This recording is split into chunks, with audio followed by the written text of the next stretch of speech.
বাপে আমার একটা মাত্র মোটর সাইকেল দিতে পারে না, অথচ তোর মতো একটা ডাঙ্গুর মাইয়া পয়দা করছে।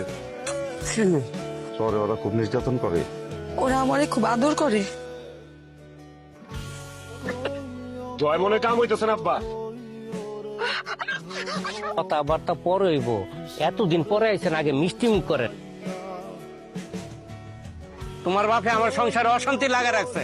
টাকা দেওয়ানের মুরাদ নাই, মাইয়া বিয়া দেওয়ানের শখ। আমি তোমার টাকা দিবার পারবো না। এই ফইনির বাচ্চা, এই বাড়ির গেট দিয়ে যে টাকা ছাড়া ঢুকলেন, আপনার কি নাকি একটু লজ্জা শরম নাই? আমি আরো রেডিমেডি হয়ে ঠিকঠাক যে হোন্ডাটা যায় লয়া মুখালি। পুয়াতি মায়ের এইভাবে কেউ মারে? হ্যাঁ, আগে কও আমার মেয়ের সাথে তোমরা এরকম করতেছো কেন? কারণ আমার বলে আপনার কাছে যৌতুকের টাকা পায়। দেখছেন কিভাবে অবৈধ টাকা দাবি করে? করেন। তুমি ভালো করে চেনো আমারে, আমি কতটা খারাপ লোক।